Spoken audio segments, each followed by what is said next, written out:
готовы начать и можем даже вот так вот познакомиться. Вам слово, Денис Ильич. Доброе утро, уважаемые коллеги. Действительно утро, потому что, да, очень смешная история и в то же время неприятная, но, что называется, мы не первый раз сталкиваемся с такими проблемами, поэтому сможем хотя бы в таком формате с вами поработать. Да, как сказала Надежда, что мы были на пути в Якутск, но, к сожалению, рейс существенно перенесли, и просто мы поняли, что либо мы подключаемся онлайн, но из дороги, условно говоря, пока ждем самолет, чтобы все-таки прилететь, либо мы срочно возвращаемся в Пермь, чтобы хотя бы в более комфортных условиях офиса с хорошим, как бы с хорошей картинкой с вами можно было пообщаться, чтобы вы увидели нас немного выспавшихся, а не, а не в дороге. Да, мы с вами сегодня в процессе нашего разговора с вами сможем еще более тесно познакомиться. В частности, мне с вами познакомиться было бы очень приятно. Я сейчас запущу презентацию. Вот. Я надеюсь, видно слайды. Если видно, то кивните или помашите Да, рукой. видно. Да, все видно, отлично. Да, как сказала Надежда, мы сейчас реализуем очень такой большой и интересный проект, который называется «Общественные приемные. Ориентир на развитие». И мы будем говорить как раз с вами сегодня про деятельность некоммерческих организаций в контексте ее, наверное, одной из самых основных услуги, связанных с консультированием. Проблема в том, что очень часто, особенно вот начинающие коммерческие организации, которые только-только вступают на путь практической деятельности или инициативные группы, не всегда осознают, что фактически они этим занимаются. То есть вот обычно спрашивают, чем вы занимаетесь? Они говорят, мы помогаем людям. Чем вы помогаете людям? Начинают рассказывать, действительно, да, очень много услуг, будем сегодня говорить, то есть использовать такой термин, как услуга некоммерческой организации, чтобы было проще. Действительно, они есть, и они действительно оказываются. И сегодня мы будем с вами говорить про то, почему консультирование целевой группы людей очень важная часть жизни любой некоммерческой организации. Поговорим о вашем опыте консультирования, поговорим о том вообще, что такое консультирование, постараемся немного размять эту тему и вообще понять, что это такое, что за такая сущность интересная консультирования.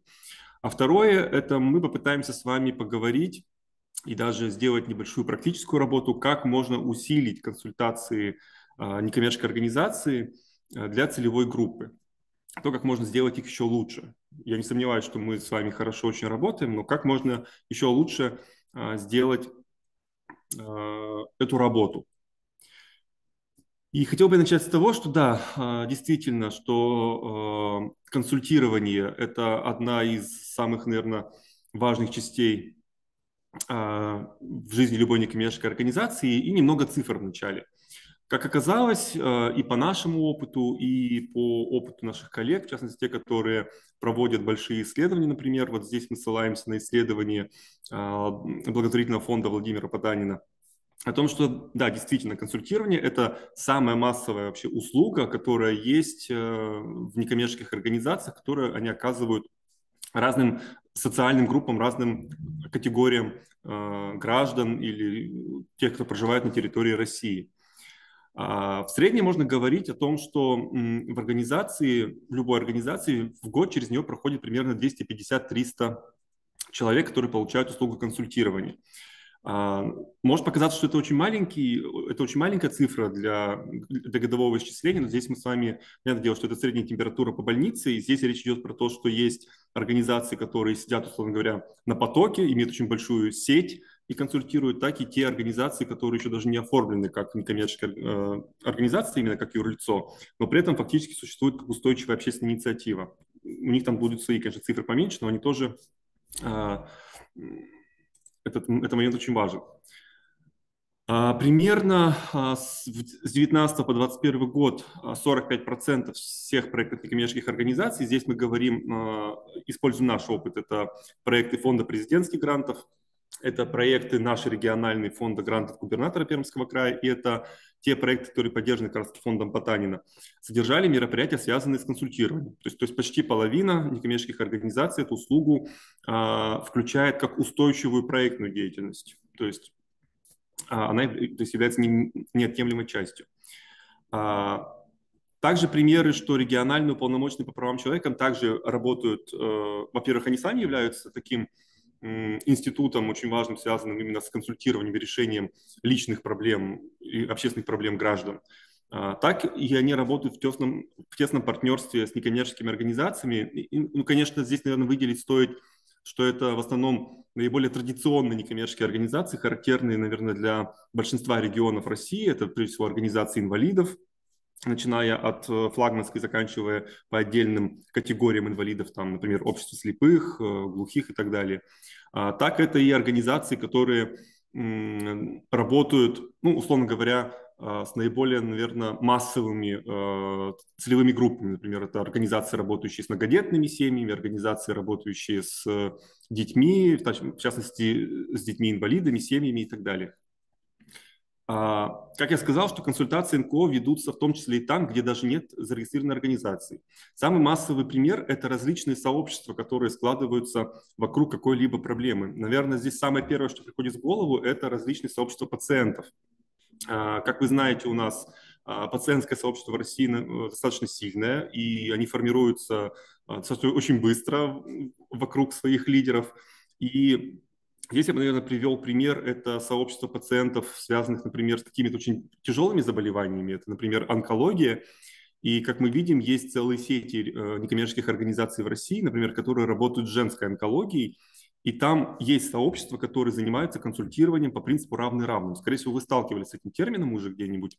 Может быть, сами осуществляете консультации в формате равный равному. Это когда человек сам пережил какую-то жизненную ситуацию и может рассказывать про это другим. Вот, и это как раз и встречается именно в той среде, где никаких некоммерческих организаций в принципе и нет. Это просто сообщество, которое формируется вокруг учреждений, вокруг проблемы и так далее. Появляются новые форматы консультирования. Обычно, когда мы с вами говорим про консультирование, самое первое, что приходит в голову, что у нас есть специалист, у него есть какое-то место, где он находится, к нему приходит человек, ведется какая-то запись, и он по очереди принимает. Также в нашу жизнь, начиная с 2020 года из-за ситуации с пандемией, активно вошли консультации онлайн. То есть мы теперь можем консультировать, например, в Zoom или еще в каком-нибудь, когда мы удалены друг от друга. Активно внедряются какие-то массовые консультации, групповые консультации раньше были, но теперь они приобретают новые форматы. Например, вот есть такой формат, который называется Mastermind. К сожалению, я не знаю, как это можно перевести на русский язык, потому что это термин устоявшийся, он пришел к нам в таком виде. Но смысл такой, что это когда группа специалистов собирается и разбирает какую-то проблему. Это, знаете, это похоже... если говорить по-русски, это можно назвать консилиум. Вот есть консилиум врачей. Представляете, например, когда есть очень сложный пациент, и врачи собираются, чтобы обсудить его проблему. Вот мастер-майнд – это примерно такая же ситуация, когда есть достаточно сложная ситуация у человека, и собираются несколько групп специалистов, чтобы ее разобрать. Родом кафе – это когда тоже один из таких форматов общения, прежде всего, когда можно за один раз пройти много-много разных специалистов, получить консультацию по разным поводам. Беседы, групповые, индивидуальные советы и так далее.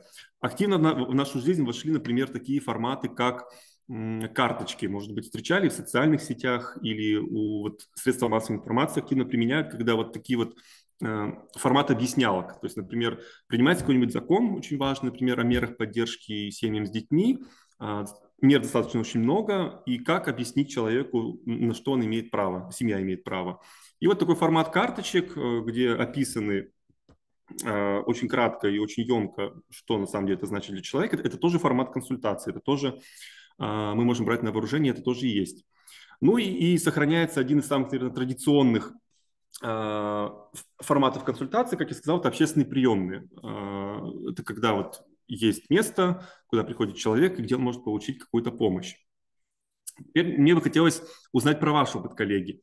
Так или иначе, вы, скорее всего, сталкивались, я даже открою специальное видео, чтобы видеть вас. Скорее всего, вы сталкивались в своей жизни с консультированием, и сами консультировались, и вы консультируете вашу целевую группу. Хотелось бы спросить вообще, какой у вас есть опыт консультирования, чтобы было проще ориентироваться? Есть вопросы на экране. Давайте сначала, кто имеет опыт консультирования? Поднимите руку. О, много. А кто имеет опыт социального консультирования граждан, то есть по социальным вопросам каким-то таким серьезным? Мгм, тоже вижу. Сколько минут длилась самая длинная консультация? Вот у меня, давайте начну с себя, у меня самая длинная консультация длилась, наверное, часа 3. Вот так вот. У кого сколько длилось еще, кто-нибудь? Скажите. 1 час. Час длилась, так. 1 час, да. Сколько? Тоже час. Тоже час. Мгм. А какой самый необычный вопрос вам задавали на консультации? Может быть, так что-то придет в голову, что-то впечатлило вас? Вот самое необычное, с чем вам обращались, с каким вопросом? Так, наверное, сложно сразу представить. Ну, например, у меня спрашивали многодетный отец, 10 детей, ремонт, и он не знал, как выровнять стены самостоятельно, и просил ему специалиста найти, консультанта, потому что он сам пытался по Ютубу и так далее. Вот мы подыскивали, но пока не нашли, вот недавно обратился. Меня удивило, с одной стороны, очень обрадовало, что человек активный, он даже сказал, что нам не обязательно там подарками, сейчас новогодние подарки же мы организовываем, а вот мне нужно старшему сыну работу как-то найти, и вот надо выровнять стены, мы пытаемся уже несколько месяцев и никак не можем. Вот такая вот необычная. Ну, да, это тоже, да, это интересно очень. У нас тоже был похожий пример. Приходил несколько раз пожилой мужчина и спрашивал, где ему взять волонтеров, чтобы ему обои переклеили. Вот тоже вот такой интересный момент, интересный пример. Кто-нибудь еще, может, что-нибудь хочет поделиться самым необычным вопросом? Я консультировала насчет онкологии молочной железы Мгм. у людей. И тут одна женщина у меня спросила, можете ли вы у меня пощупать и посмотреть, есть ли у меня онкология насчет вот, именно молочки. Вот Мгм. это самый такой необычный, наверное, вопрос был. Так, тоже интересный вопрос. А были ли, коллеги, случаи, когда вот это вот, наверное, одна из самых таких болезненных тем для любой некоммерческой организации, когда вы отказывали в консультации кому-либо и по какой причине? Или всем помогаете всегда? Всем, кто приходит? Организация, скажите. Организация, да. Мы занимаемся реабилитацией, и нам иногда приходят в нетрезвом состоянии. Когда отказываем. Мгм. Немного звук в конце пропал. Если вы повторите, будет очень здорово. Извините, что у нас с вами такие могут возникать технические моменты. Реабилитация наркозависимых, к нам иногда Мгм. приходят в нетрезвом состоянии. Естественно, мы таким отказываем. Понял, все, понял. Мгм. Еще были, может быть, какие-нибудь случаи отказов в консультациях? Я могу Добрый день, свой- можно я скажу? Да, Слышно, пожалуйста. да? Да. Наталья Каратаева, оно комплексный центр медико-социального обслуживания населения. У нас есть направление спецпроекты по донорству, где мы консультируем пациентов с тяжелыми заболеваниями почек и печени, все, что касательно трансплантации органов. Этим мы занимаемся с 2014 года. Мы привлекаем специалистов, в том числе и онлайн школы проводим, да, и также и офлайн школы, и также вот в формате в одном месте в рамках благотворительных фестивалей собирали различных специалистов, где как бы в едином окне пациент мог бы получить разные консультации. А также сейчас мы занимаемся социальным обслуживанием, получается. И мы, к сожалению, пока отказываем тем семьям, где у нас нет специалистов, которые могли бы, допустим, закрыть какие-то их запросы. У нас пока нет финансирования, чтобы привлечь хороших специалистов. Вот. Да, тоже очень интересный пример, когда действительно мы оцениваем возможности своей организации, и чтобы лишний раз не давать надежду человеку, который к нам обратился, и оказывать ему, может быть, некачественную консультацию или не отвечать на те вопросы, в которых мы не разбираемся. Да, лучше в этом смысле отказать. Это тоже очень хороший пример. Могу своим опытом поделиться. Я в основном консультирую некоммерческие организации, и я отказываю, честно признаюсь, тем организациям, которые 5-6 раз приходят с одним и тем же вопросом, и вроде бы разъясняешь все, даешь все инструкции, даешь еще какие-то материалы, и вот просто из раза в раз приходит с одним и тем же вопросом, и в этом смысле, да, может быть, просто, конечно, им хочется пообщаться, может быть, я неправильно объясняю что-то, но после 5-го раза я, как правило, уже начинаю отказывать, что один и тот же вопрос невозможно просто обсуждать бесконечно. Да, у вас очень, на самом деле, очень, очень богатый опыт, это радует. Давайте будем двигаться дальше. Процесс консультирования как таковой играет очень важную роль вообще в жизни, в зарождении, в становлении коммерческой организации и позволяет ей решать как бы ряд стратегических задач, которые перед ней стоят. Во-первых, регулярные консультации позволяют нам поддерживать прямую связь с благополучателем.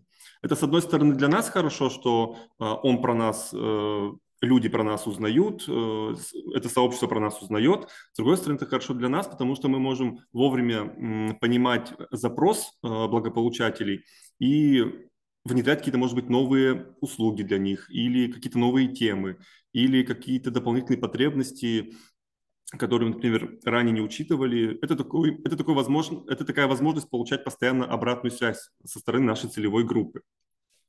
А второй момент – это все-таки инструмент такого рекрутинга, то есть привлечение в свою деятельность новых специалистов, волонтеров и так далее. Вот, например, я увидел, что есть пациентские организации среди нас сегодня, и эта вот возможность привлекать консультантов, в том числе равный равному, это тоже все происходит именно за счет общения с целевой группой, что они ранее получали у нас помощь.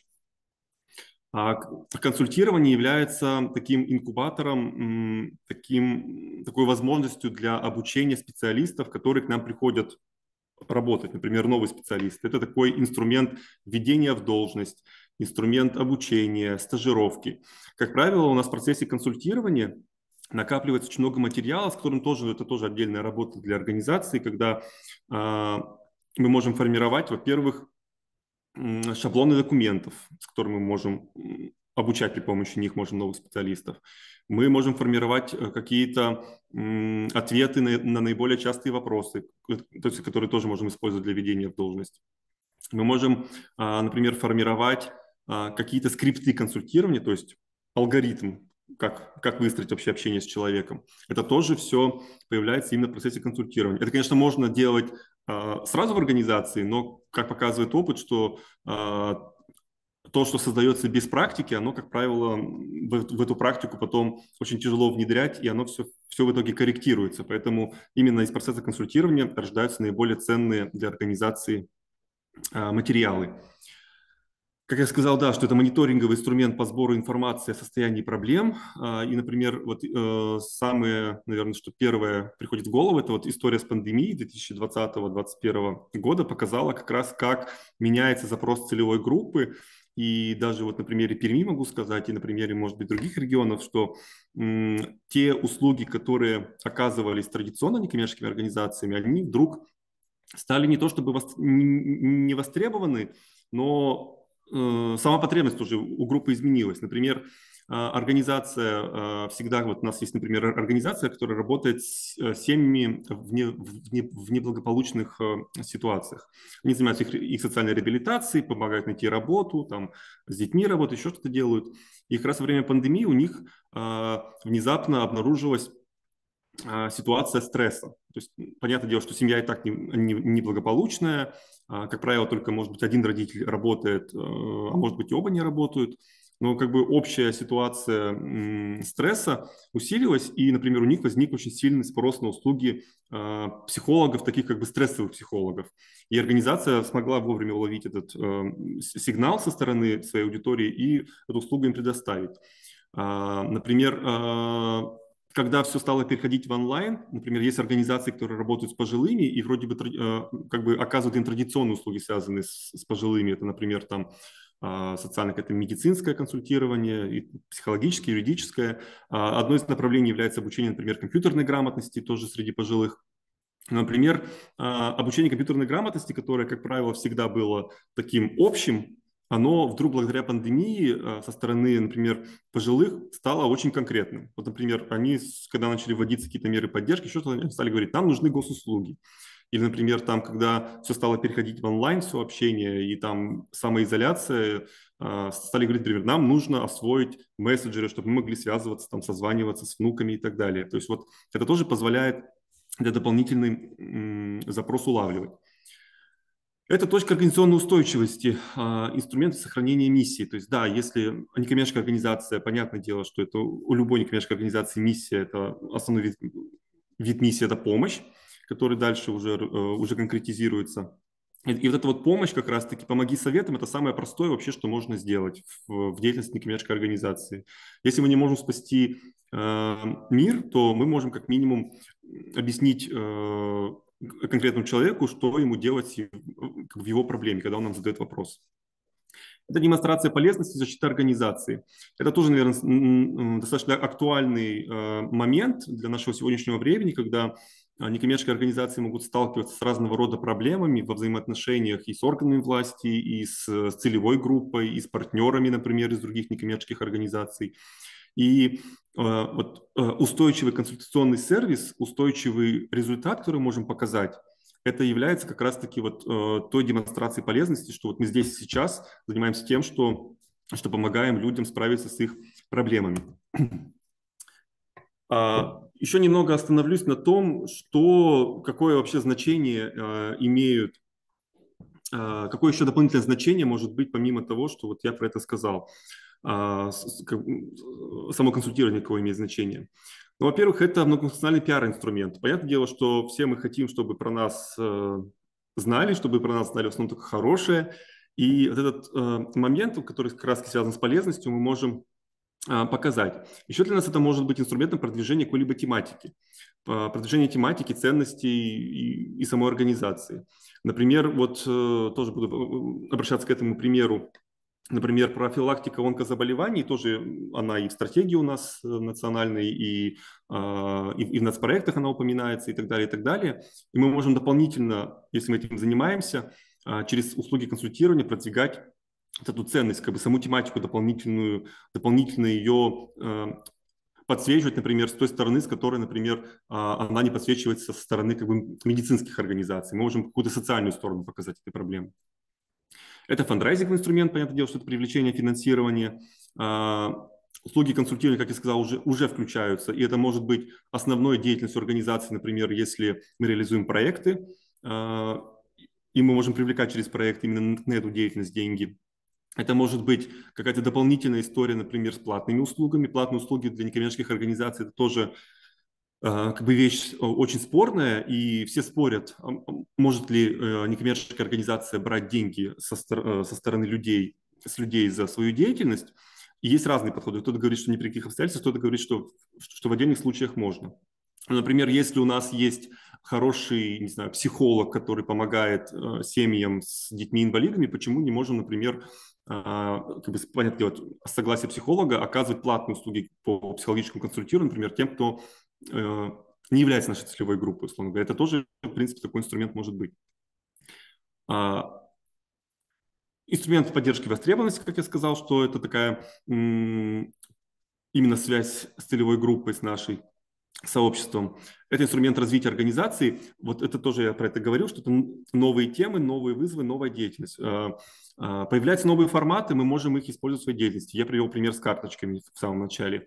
История с пандемией показала, что новые темы тоже могут приходить к нам. И если мы, например, консультируем по одним вопросам, можем консультировать и по актуальным самым, что интересует нашу целевую группу. Это источник мотивации для сотрудников, кузница истории успеха. Консультации, вообще проблема некоммерческих организаций в том, что всегда очень у нас существует такой отложенный эффект от работы. Вот, например, вот я сейчас с вами провожу мероприятие, я не знаю, насколько оно вам понравится или не понравится, насколько вы будете использовать эти материалы. То есть, например, я сейчас вкладываюсь в это, и я не знаю, то есть будет ли вы это использовать. С консультированием в этом смысле все проще. Когда мы консультируем, мы сразу получаем результат работы. сначала начиная с благодарности человека, который нам сказал спасибо, что вы мне помогли, заканчивая тем, что мы увидели, что действительно его ситуация, если у нас еще остается на каком-то, например, сопровождении, мы увидели, что его жизненная ситуация изменилась. Это очень хороший момент для мотивации сотрудников организации, и это очень хороший момент для того, что они, во-первых, развиваются, становятся узнаваемы и тренируют свои какие-то профессиональные навыки. Ну и это инструмент вообще распространения любой значимой информации для организации, даже в те моменты, когда, например, она, например, напрямую не связана с деятельностью организации, с тематической деятельностью организации. Как я говорил, что пандемия, например, она как раз показала это, что мы можем работать по широкому спектру тем, которые актуальны. Ну, здесь про проекты, в принципе, я про это уже сказал, да, что это универсальный инструмент усиления проектной деятельности, живой щит и так далее, не будем останавливаться. Хотелось бы поговорить про самих консультантов, то есть вообще резюмировать то, какие консультации, кто такие консультанты для организации и какой-то смысл вообще для организации. Это те виды, которые сейчас можно выделить, что консультанты у нас бывают, во-первых, профессиональные. Вот, например, у нас в офисе есть Сергей Владимирович Максимов, профессиональный юрист, который консультирует некоммерческие организации именно по вопросам применения законодательства в этом смысле к некоммерческим организациям. Он постоянно занят. Вот он профессиональный. Он профессионально консультирует. Равные консультации, это тоже сегодня приводили примеры, они чаще всего встречаются именно в медицинских сообществах, в медицинской тематике деятельности. Разовые есть консультанты, коучи, менторы, которые помогают решать проблему, клубные, рандомные и так далее. Консультации, как я сказал, тоже бывают теперь разные. Это не столько прием, то есть мы теперь понимаем под консультацией не столько прием человека у нас у специалиста, сколько вообще любое распространение информации. Мы можем в соцсетях публиковать разъяснения, публиковать алгоритмы, шаблоны документов. Консультации бывают разные, индивидуальные, групповые, процессные, когда это длится какой-то промежуток времени. Можем консультировать теперь везде, в любых условиях, в офисе, на мероприятии, в онлайн. То есть, как видите, это вот такая возможность некоммерческой организации применить себя там, где она себя еще не применяла. Поэтому это нужно использовать, это нужно для себя принимать. Наверное, этот слайд пропущу, что я про него уже сказал. А следующее, что нужно подумать, про то, что консультации должны быть, про то, что многие на это не обращают внимания, что консультации должны быть безопасны. Безопасны с точки зрения различных требований, как начиная от каких-то правовых моментов, заканчивая до недавнего времени какими-то эпидемическими и так далее, и так далее. Эти требования отчасти остались, и мы будем с вами сегодня еще немного поговорим о безопасности общественных приемных и консультирований для организации, о качестве деятельности. Это все те вопросы, на которые, наверное, так сразу не получится ответить, но о них нужно думать. Про безопасность сейчас. Нет, про безопасность еще пока не скажу. Вот есть те виды консультирования, про которые уже я сказал. Какие консультации оказываете вы по форматам? Давайте теперь немного с вами поговорим про ваш опыт. У кого есть общественная приемная, коллеги? Кто принимает у себя в офисе? Мы в офисе принимаем. В офисе. В офисе применяем. И у нас часто бывают выездные консультации, но это у нас, когда мы в командировке едем, то консультации бывают там. Угу. Сообщение, кто написал в чат. Мы принимаем, тоже написали. Угу.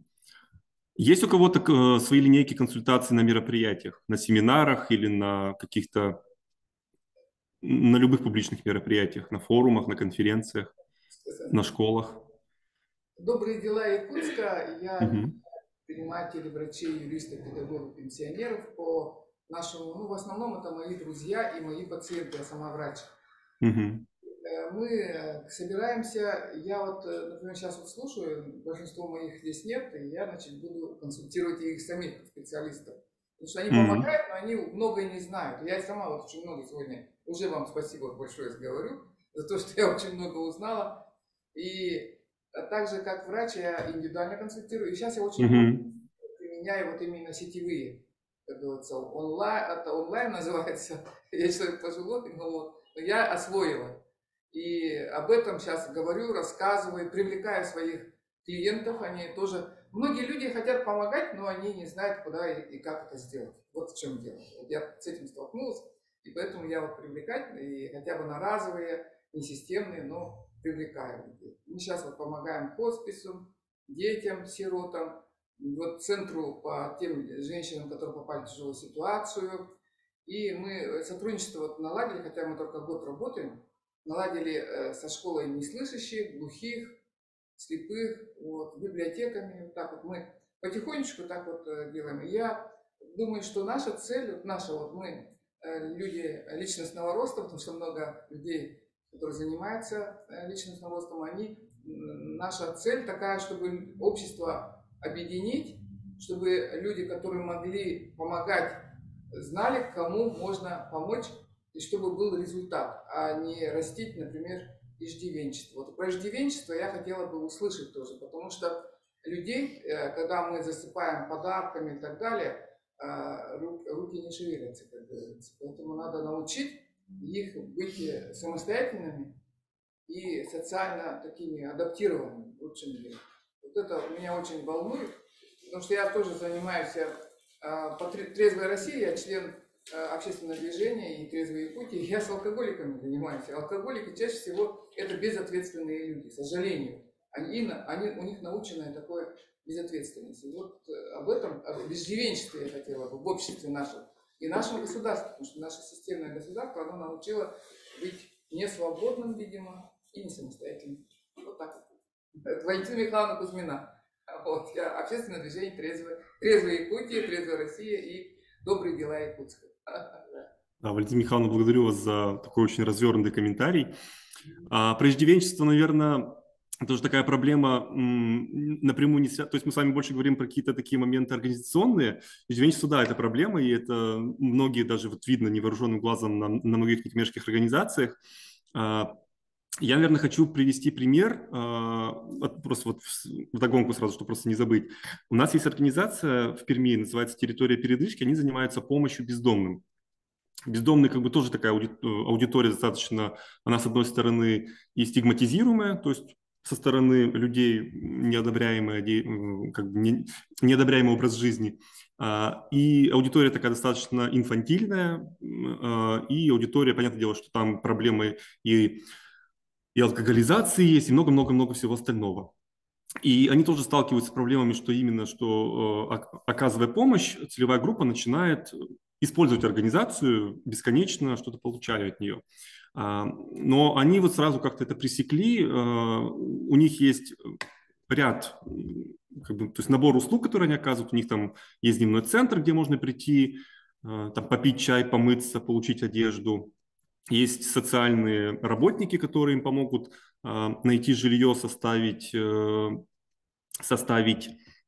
как называется это, резюме для трудоустройства, составить какой-то план на жизнь и так далее. И вот они в этом смысле пресекают, у них есть очень, очень жесткие правила, связанные с тем, что, во-первых, нельзя появляться в нетрезвом виде, нельзя появляться в каком-нибудь еще виде. И, например, человек, который социального сопровождения каким-то образом вдруг уходит или возвращается обратно на улицу и так далее, у них там тоже есть какие-то правила, по которым они с этой аудиторией взаимодействуют. То есть у них все очень строго в этом смысле. Вот это тоже может быть какие-то понятные правила, как раз-таки могут быть ответом на иждивенчество, чтобы... еще очень интересный пример среди некоммерческих организаций, которые я видел, вот как раз-таки организации, которые работают с семьями из социально опасного положения. Очень часто бывает, что одна семья сразу же получает помощь в нескольких организациях. То есть она здесь получает, например, продуктовый набор, здесь одежду, здесь еще что-то и так далее, и так далее. И такие примеры тоже есть, и я их видел, и в частности в Перми. И эти организации, они договорились, например, до того, что они ведут какой-то общий регистр семей, которым они помогают, чтобы понимать, какая семья, то есть какую помощь получает, потому что как бы сама помощь, она тоже достаточно, это ограниченный материальный объем. Здесь, конечно, есть ограничения, связанные с тем, что тут возникает проблема сохранения персональных данных, потому что, обращаясь в одну организацию и доверяем свои персональные данные, эта организация фактически вынуждена каким-то образом, чтобы не подставлять себя, эту информацию шифровать и так далее, и так далее. Но такие примеры есть. Да, поэтому спасибо, что вы обратили на это внимание. Это тоже одна из проблем, с которой, наверное, стоит работать. Дистанционное консультирование, да, то есть я думаю, что все мы так или иначе его применяем. Вот выездное и аутрич консультирование, тоже, скорее всего, вы уже сказали, а вот аутрич консультирование, как одна такая из необычных форм консультирования, кто-нибудь с ней сталкивался когда-нибудь? Встречался ли с таким, может быть, вы встречались с таким термином или не встречались? Вообще нет. Я нет. Аутрич консультирую, не знаю. Ну, вообще, аутрич консультирование – это вид консультирования, оно вот именно появилось изначально в тех организациях, которые работают как раз-таки с группами социально неодобряемыми.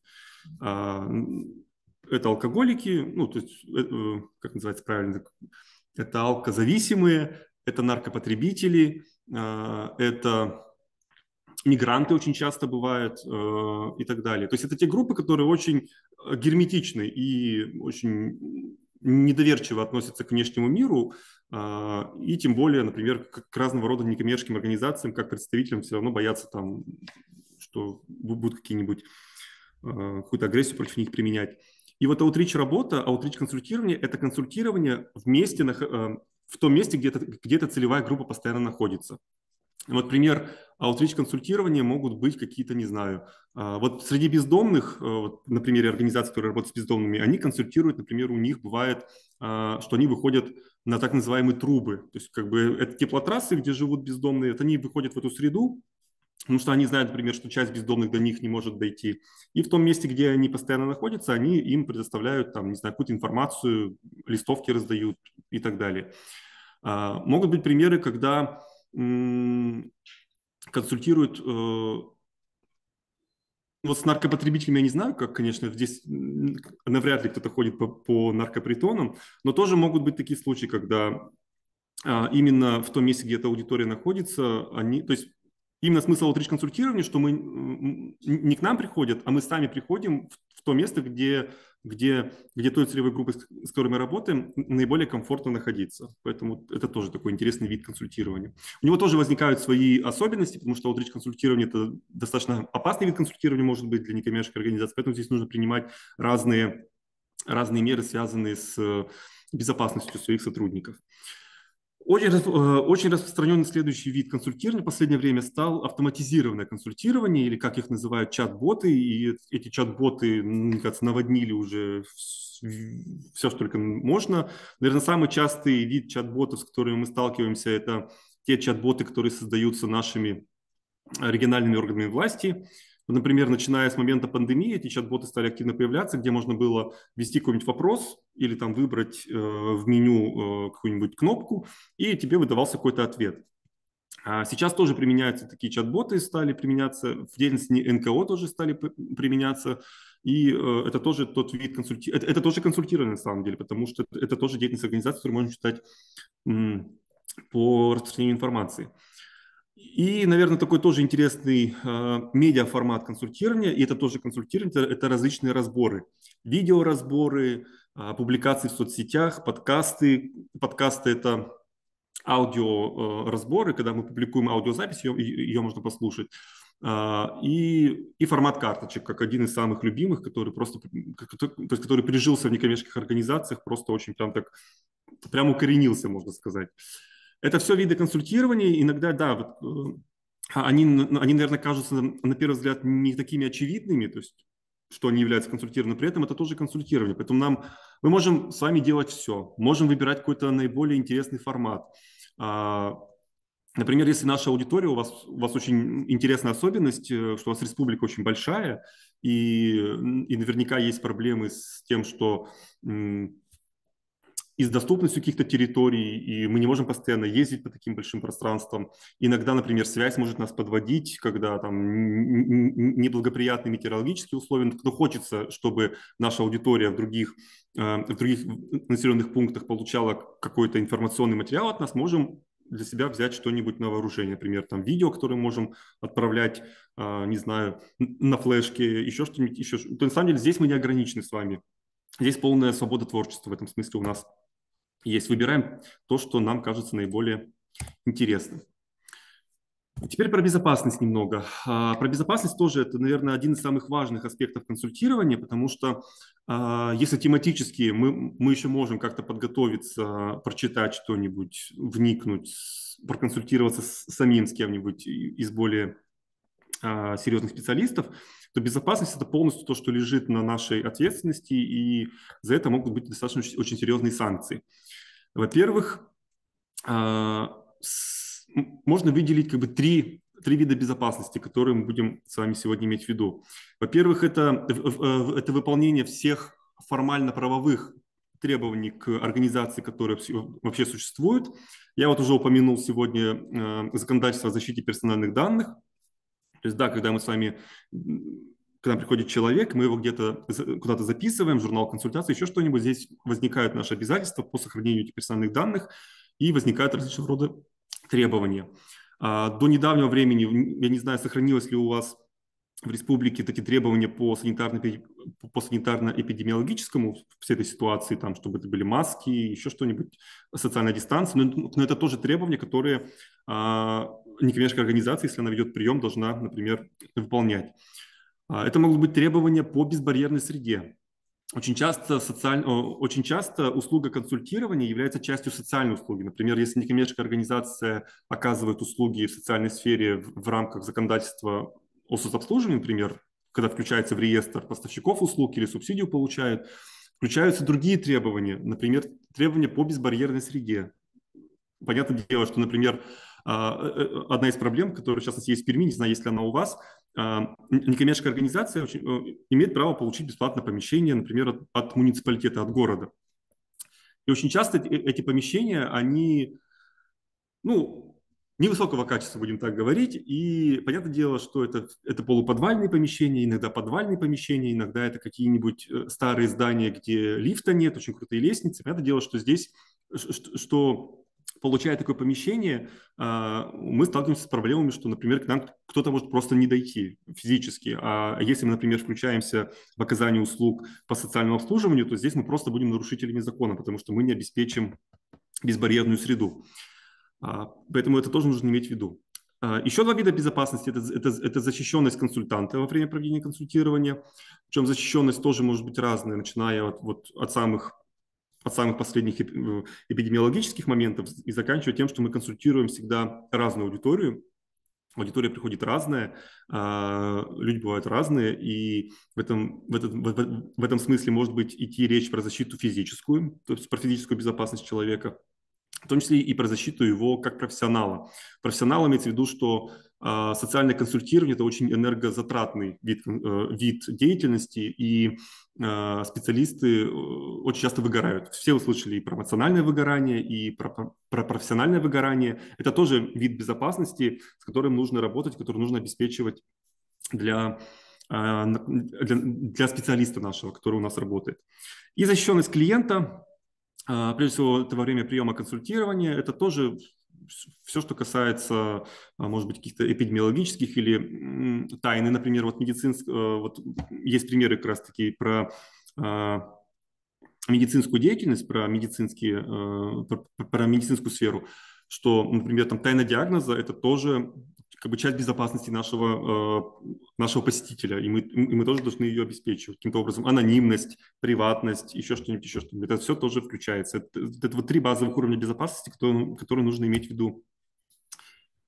Про персональные данные, если вкратце говорить, что когда мы начинаем все-таки вести прием или просто каким-то образом собирать информацию, записывать журналы и так далее, консультации, мы должны, во-первых, получать согласие от граждан на обработку персональных данных, это обязательное требование. И, конечно, да, эти согласия иногда очень сильно раздражают, потому что они все однотипные, их нужно постоянно распечатывать, чтобы поставить подпись, хранить где-то. А если, например, мы с вами ведем деятельность уже на протяжении многих лет, и... Да, здравствуйте, слышим вас. Добро пожаловать. Кто-то со звуком подключился. Да, понятное дело, что мы должны где-то это все хранить, это все копится у нас, но, к сожалению, мы должны это делать. Еще здесь очень важный момент, что одного согласия персональных данных, его, как правило, недостаточно. Есть и другие требования закона, связанные с тем, что, во-первых, у нас должно быть положение о персональных данных обязательно в любой, если мы именно юрлицо, если мы не коммерческая организация, а не просто инициатива, мы должны иметь положение о хранении персональных данных, где должно быть расписано то, кто имеет право их собирать из специалистов, каким образом они хранятся, каким образом они защищаются. И это все тоже нужно прописывать, это все является предметом проверок, например, когда Министерство юстиции может проверять некоммерческую организацию или даже прокуратура, это все является предметом проверок. Ну и обеспечение процедуры возможности отзыва персональных данных.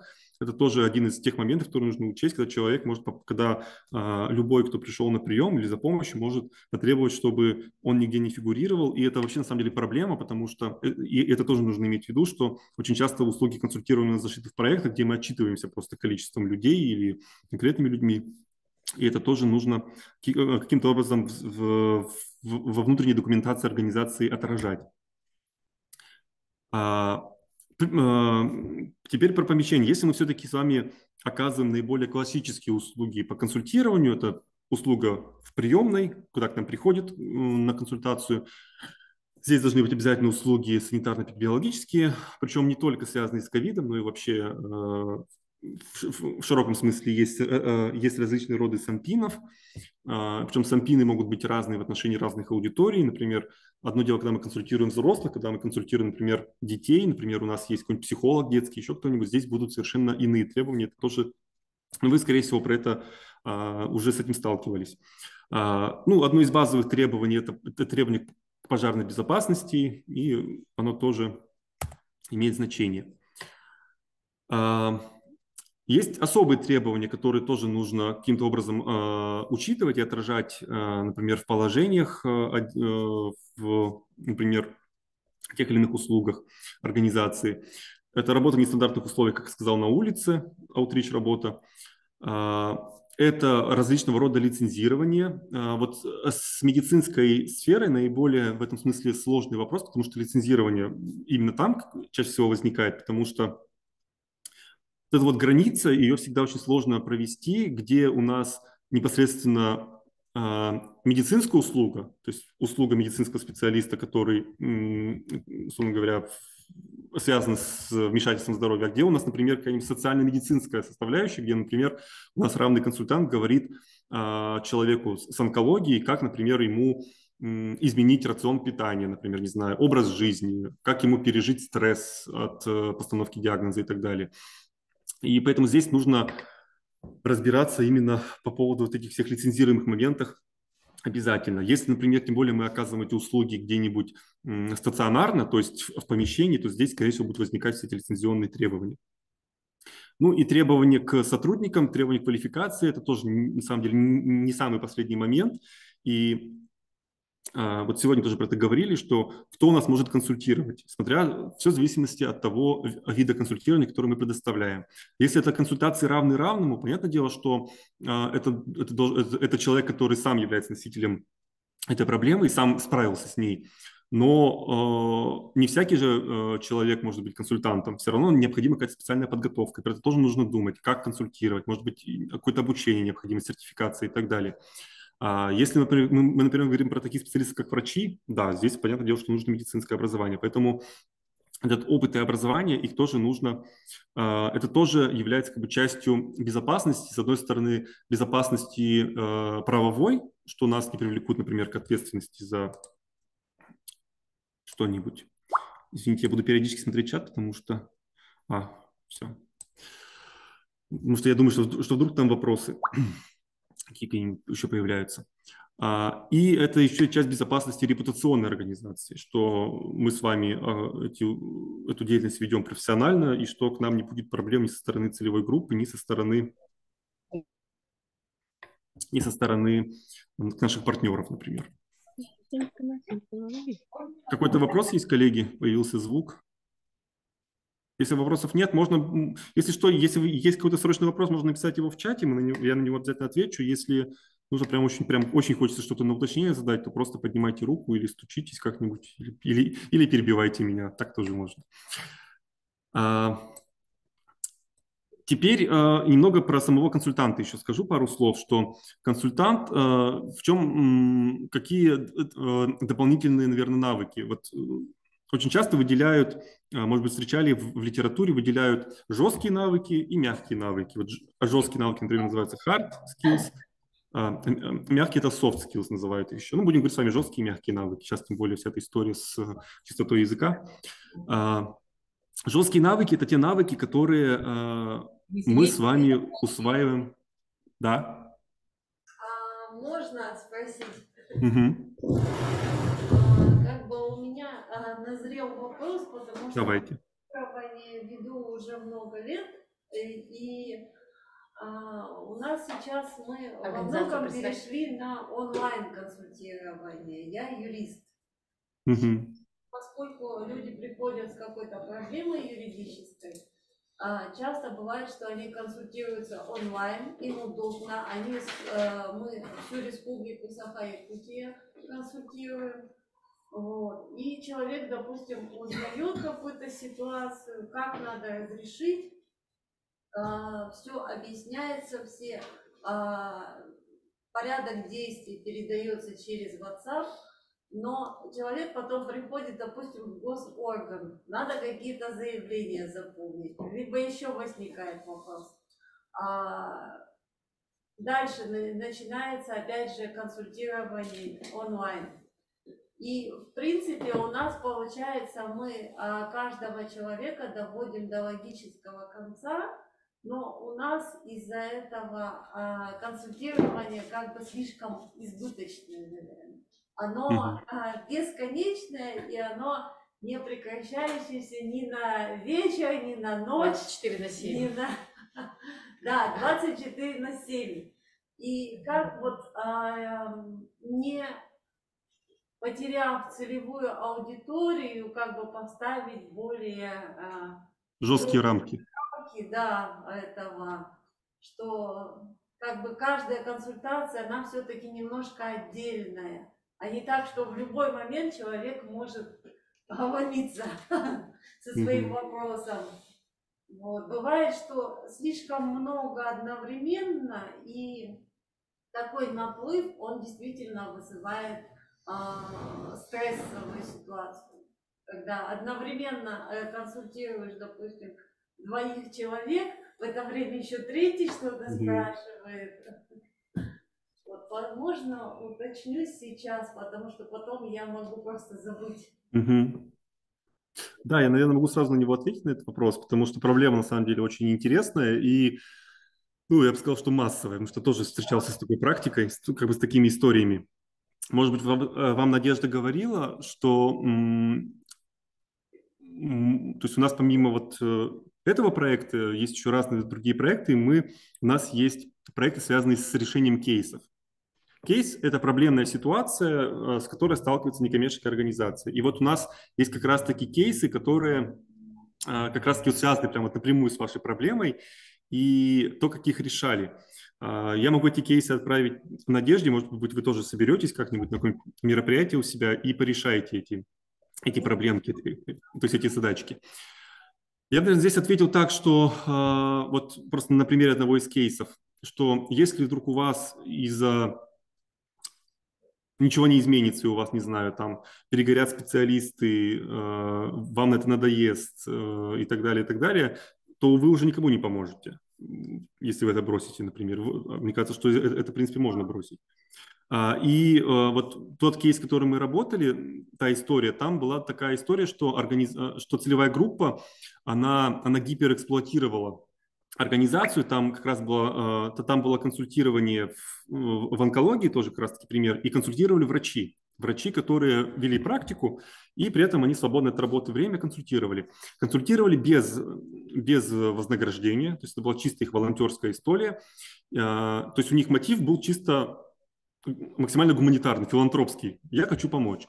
И там тоже возникла проблема, что стали постоянно звонить, стали обращаться с очень мелкими вопросами, иногда стали звонить по ночам даже врачам, то есть когда, например, человек уже приходил, начинал работать, и некоторые просто звонили ночью, потому что считали, что то есть никаких же правил не было оговорено. И там как раз-таки была проблема в том, что врачам это надоело делать, и они решили бросить эту историю.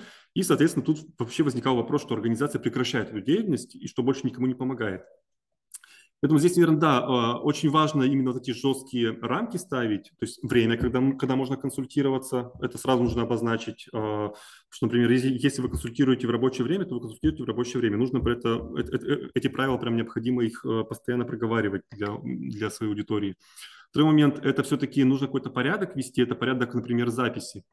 На самом деле запись на консультации – это нормальная история, в этом нет никакой наглости со стороны организации, что мы вот не помогаем своей целевой группе. Мы помогаем, просто мы должны понимать, что ресурс организации, это невосполнимая история, это не вечный двигатель, и что этот ресурс организации нужно расходовать все-таки с умом. Если, например, наш специалист может проконсультировать 5 человек в день, то он может проконсультировать 5 человек в день. Понятное дело, что нужно записываться и каким-то образом эту историю тоже структурировать, чтобы это была запись какая-то по понятным правилам. И еще была проблема вот в этой организации, которую я сказал, у них очень часто обращались с мелкими вопросами или с вопросами, наиболее такими частыми. Прям вот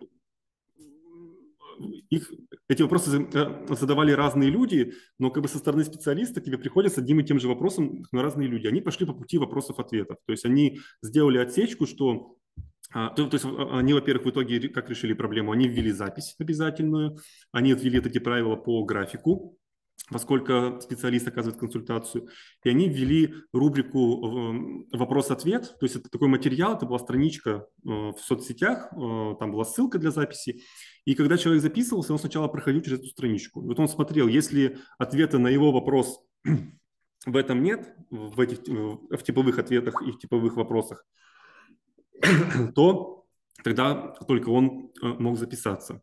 Это тоже такие простые правила, и на самом деле ими не нужно пренебрегать. Это не значит, что вы плохая некоммерческая организация и таким образом очень плохо относитесь к своей целевой группе, но вы должны себя беречь, и нужно эти правила проговаривать и для специалистов организации, и для целевой группы. То есть они должны быть просто общими. То есть не так, что на ваше усмотрение. Хочу — консультирую, а не хочу — не консультирую. Должны быть какие-то правила все-таки. Ну, если возвращаться... Я на ваш вопрос ответил? Спасибо, да. Если возвращаться таки дальше к нашей презентации, то... Сейчас, извините, пожалуйста, я себе воды налью, а то... Еще есть вода. Потом налью. Есть... То есть помимо тех знаний, которые есть у консультанта профессиональных, он еще должен обладать такими мягкими навыками, такими дополнительными навыками, от которых именно зависит качество его работы как консультанта, то есть как человека, который общается с человеком.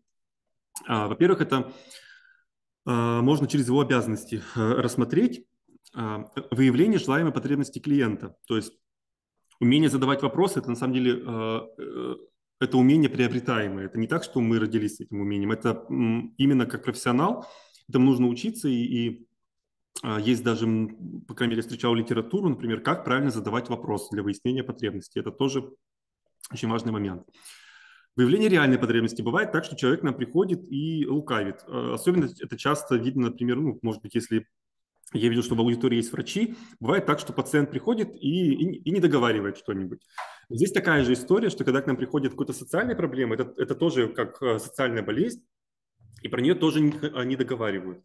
Иногда эту информацию нужно уточнять, но иногда могут не договаривать про саму потребность, что она в итоге реально другая. Например, на примере бездомных скажу, которые приходят к нам в территорию передышки, в нашу в организацию партнерскую.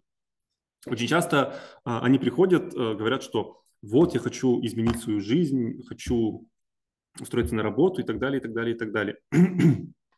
То есть у него эта потребность, которую он говорит, иногда она связана с тем, что ему просто как бы стыдно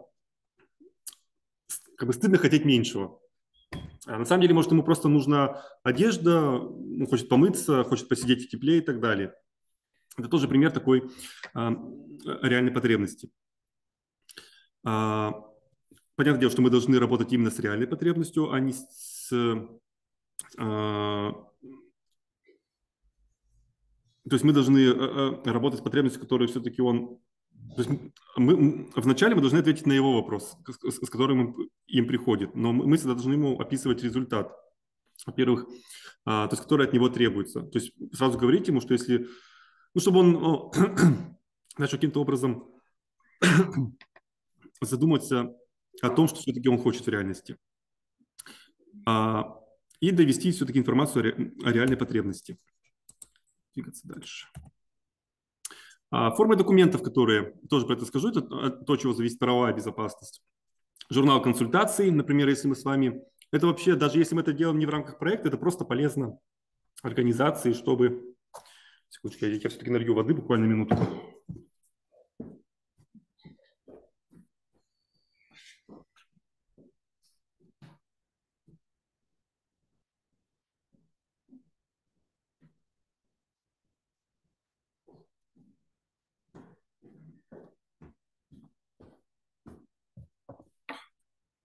Даже если мы не ведем какой-то проектной деятельности, нам не нужно отчитываться за консультации, это все равно для управленческого учета, чтобы понимать, кто сколько проконсультировал, с какими проблемами чаще обращаются, просто сохранять контакт целевой группы, чтобы, например, приглашать их на какие-то наши обучающие мероприятия или групповые консультации. Образцы типовых документов, содержащих образцы обращений. Например, если мы консультируем по правовым вопросам, то мы это все для облегчения работы консультанта это такое готовое решение, которое можно использовать. Обработка персональных данных я уже сказал тоже про это. Как может быть оформление результатов обращения в прием, то есть то, с чем человек у нас уходит. Это может быть запись на повторный прием, например, если человек, если его проблема еще не решена, необходимо уточнять какие-то данные. Это могут быть какие-то проекты документов, например, исков, обращения в органы власти или иные обращения. Это какая-то письменная консультация, например. У нас есть, не знаю, мы с вами печатаем буклеты, где есть тоже какая-нибудь информация. Можем ему дать свой буклет или эту консультацию в распечатке, если она у нас есть. И запись в журнале консультации. Это очень важный момент. Это очень важный, наверное, даже психологический момент для человека, который к нам обращается. Вот ему хочется уйти с какой-нибудь бумажкой. Вот он вот пришел, мы вроде бы ему все объяснили, вроде бы все рассказали, он вроде бы понял даже, но вот именно этот момент, что мне что-то дали, он очень важный для общественной приемной, если мы консультируем офлайн, то есть очно. Поэтому это тоже нужно про запас, даже если человек пришел с небольшой проблемой, ему нужно все равно для его удовлетворения, чтобы он, например, вернулся к нам в следующий раз, если мы хотим, чтобы он к нам вернулся, дать ему что-нибудь в руки. Для процесса консультирования очень важен еще момент завершения, то есть то, как правильно завершить консультацию. И для консультанта, и для человека. Тут важный момент, что всегда очень сложно сказать человеку, например, если его проблема нерешаема. То есть либо она нерешаема, либо она не по адресу. И нужно предупреждать, это на самом деле история еще до консультации, что вы не можете решить все проблемы человека, и что этот момент его нужно проговаривать обязательно, что его вопрос может быть просто нерешаемый. Вот у меня тоже, я в свое время, так у меня основное образование все-таки юридическое, я как раз в территории передышки был волонтером-юристом и консультировал бездомных по правовым вопросам. И, наверное, самое массовое обращение, с которым ко мне приходили, это были лица из детей-сирот. но это были детки-сироты уже достаточно великовозрастные, то есть там было людям по 40-50 лет, и у них основная была проблема в том, что они, когда выпустились из учреждения, например, детского дома, они не получили жилье. Либо они это жилье не получили от государства, либо у них было какое-то жилье, которое досталось там от биологических родителей или иных родственников, они его потеряли, кто-то у них его украл и так далее, и так далее. И всегда в таких моментах это обычно проходит после этих случаев лет 20-30. И вот вроде бы, да, человека жалко, действительно, человек живет на улице, и вроде бы он сирота, и ему по справедливости ему должны были дать жилье, но из-за того, что вот он в свое время не сходил туда, не написал заявление, здесь не стал на учет и так далее, иногда эта проблема просто нерешаемая, это всегда вот нужно тоже сказать, что, то есть не обнадеживать. Безболезненный выход с консультационного приема, это значит, что человек должен сообщить ему эту информацию, например, о невозможности решения его проблемы, но таким образом, чтобы... Как это сделать, это отдельный навык консультанта, который нужно развивать. Всегда бывает полезно в таких случаях дополнительная контактная информация, с которой человек может уйти. Вот, например, как раз-таки есть такой термин, который называется маршрутизация. Может быть, вы с ним сталкивались, но многие некоммерческие организации, например, те, которые работают с семьями, которые вот есть в Перми у нас, у них есть лист с контактами всех этих организаций. Например, когда семья приходит в одну организацию и не может там решить свою проблему, им дают этот листочек и их маршрутизируют, например, говорят, что вам лучше обратиться вот сюда. Это тоже очень полезно. Можно просто иметь список контактов органов власти, которые занимаются этим вопросом, или учреждений. Это тоже такая бумажка, которая может человека удовлетворить. Ну и вот, да, вопрос про маршрутизацию. Мы можем каким-то образом договориться, это всегда очень сложный момент, как перенаправить человека с непрофильным обращением. Вот я сказал пример про маршрутизацию, когда мы можем его отправить в другую, например, некоммерческую организацию с этим вопросом. Можно, например, помочь ему записаться на получение этой услуги в госоргане, в учреждении или там в юридическом бюро. Вот тоже пример про бездомных. Одна из самых распространенных проблем, с которой приходят, это восстановление паспорта, потому что его нет. И, например, результатом консультации уже может быть запись на прием для получения паспорта. Это тоже, на самом деле, история для консультанта, история очень маленькая. Даже, может быть, не объяснять ему, зачем ему паспорт, как он его может получить. Может просто ему сказать, вам нужно получить паспорт там-то, там-то, давайте я вас запишу. Это тоже пример консультации.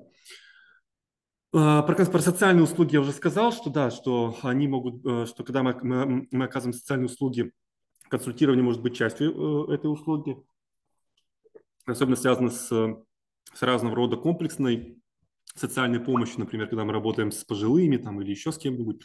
Там вот есть набор услуг социально-психологические, социально-медицинские, социально-правовые и так далее. Все должны оказывать. Да, здесь включаются особые требования, про которые я, в принципе, тоже сказал, что которые необходимо исполнять. Так. Не вижу, как. Что-то у меня все свернулось.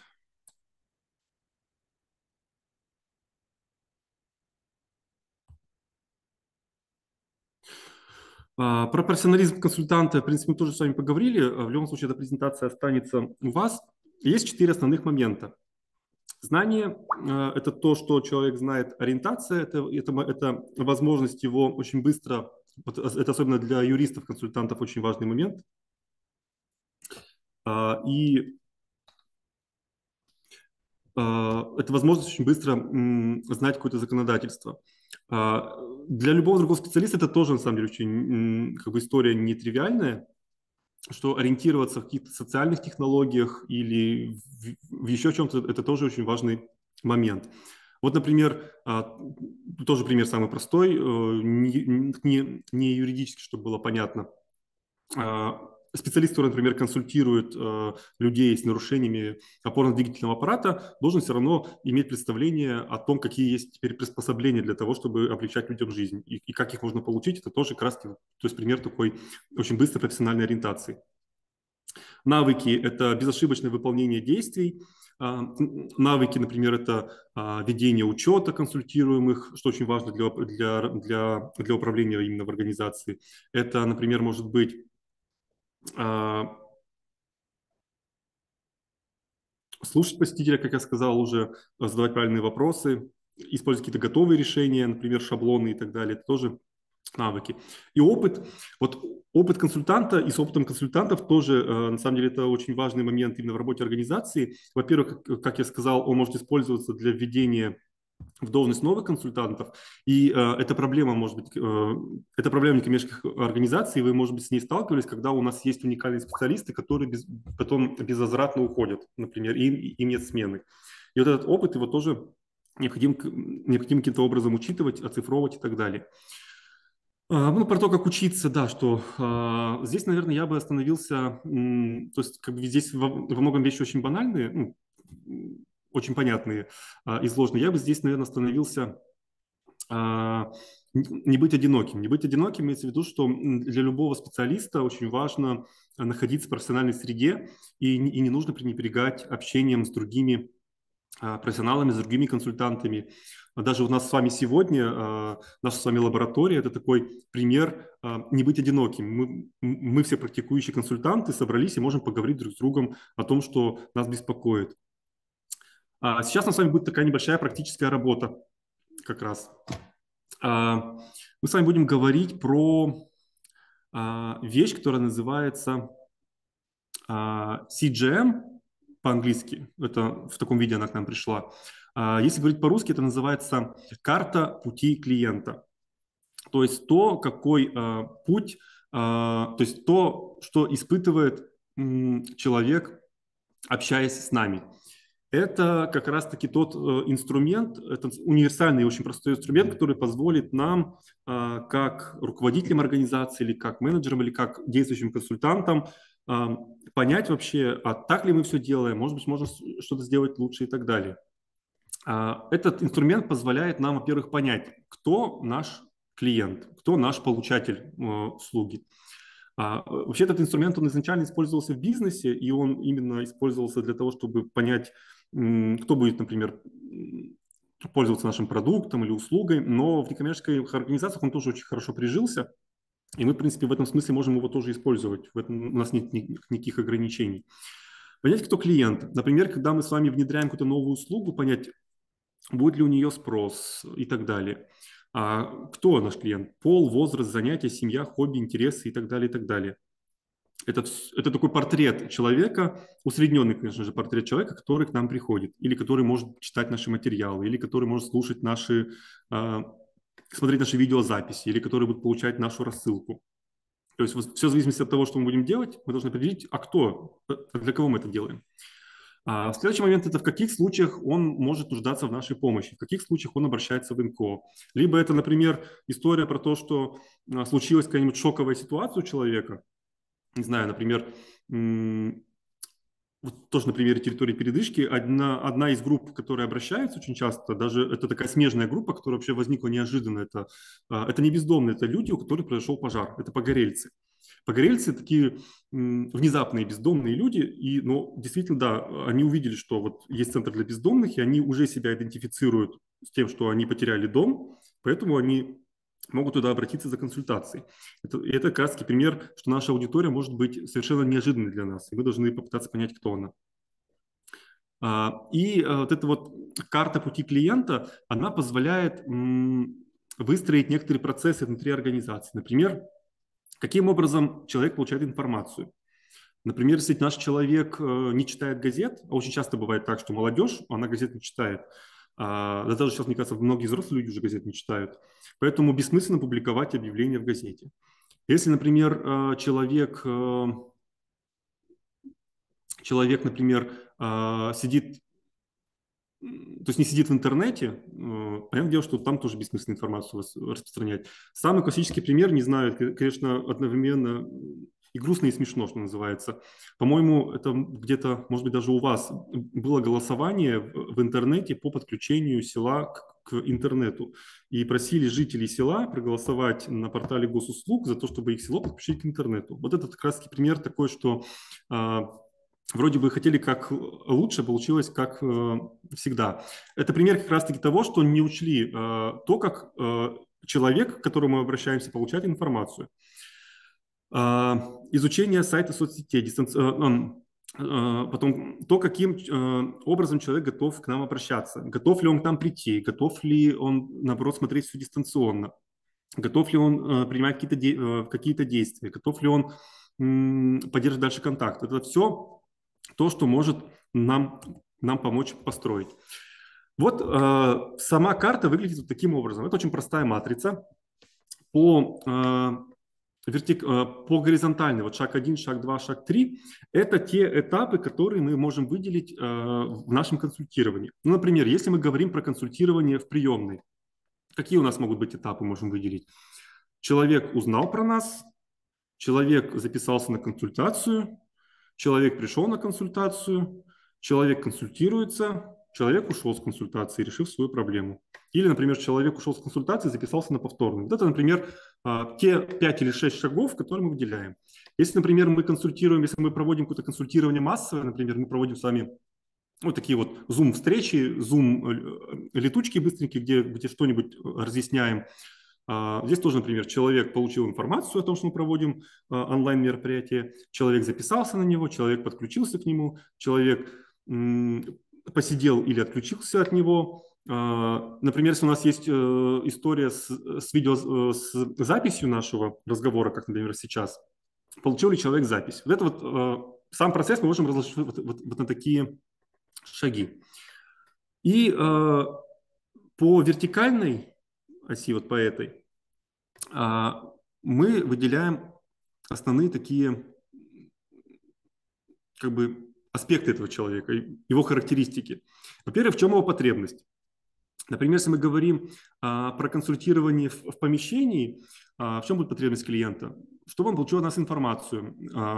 Каким образом он получит нашу информацию, можем как раз-таки из портрета человека. Например, если мы предполагаем, что к нам будут приходить пожилые люди, то как он получает информацию, например? Ну, не знаю, скорее всего, это не интернет, это, скорее всего, история будет, что мы расклеиваем объявления в подъездах. Или мы, не знаю, публикуемся в каком-нибудь газете, если там есть какая-то газета местная. Или мы там через организацию ветеранов, совет ветеранов информацию распространяем. Дальше. Если это помещение, куда человек должен прийти, если это, например, пожилой человек, в чем у него будет потребность? Чтобы это было недалеко, например, близко к дому, чтобы ему не пришлось далеко идти. Либо наоборот, это может быть далеко, но чтобы обязательно было минимальное расстояние до общественного транспорта от дома, в смысле до места проведения консультации, чтобы там, не знаю, это был первый этаж, чтобы человеку, или хотя бы чтобы был лифт. Вот такие вот как раз-таки простые вещи, из которых складывается потребность. Барьеры, с которыми сталкивается клиент, это те барьеры, которые мы должны тоже описать на каждом этапе консультирования. Например, неочевидный такой пример – это, например, мигранты. История распространенная для наших городов. Мигрант приходит к нам на консультацию, мы, например, понимаем, что он очень плохо понимает по-русски, например, или на другом языке вообще говорит, или еще что-нибудь. Это тоже проблема. Эмоции, то есть те эмоции, которые он испытывает каждый раз на каждом этапе. Не знаю, например, человек должен прийти куда-нибудь в помещение, может, например, испытывать страх. Как мы можем с этим страхом? И вот самое нижнее – это значимость по пятибалльной шкале, то есть насколько этот момент значим для человека. Например, через эту значимость мы с вами потом можем попробовать каким-то образом скорректировать нашу с вами деятельность.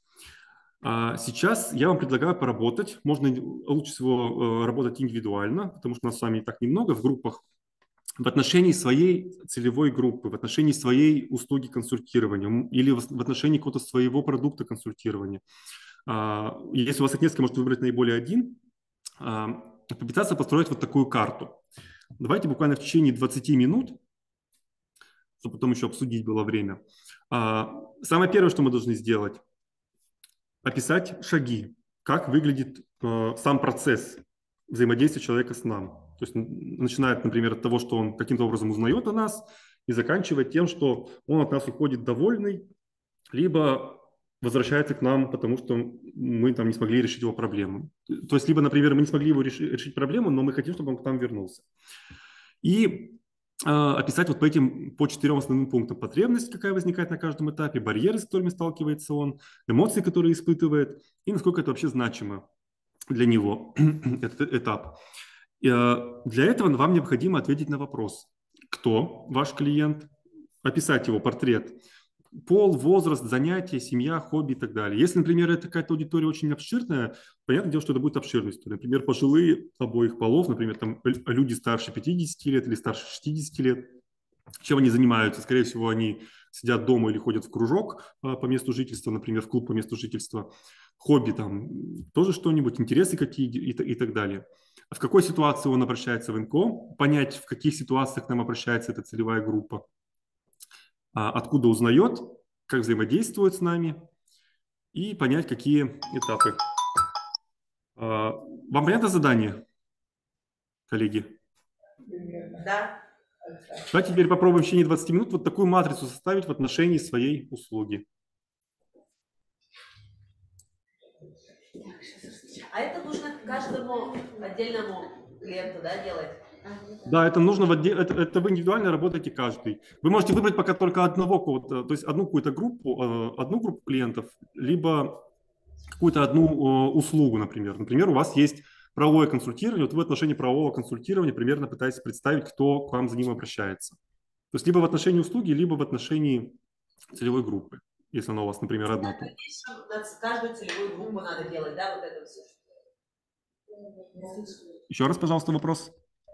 Вообще в работе на каждую целевую группу желательно вот такое делать. В работе, да, конечно. То есть мы с вами просто пока сам инструмент такой тестируем, знакомимся с этим инструментом.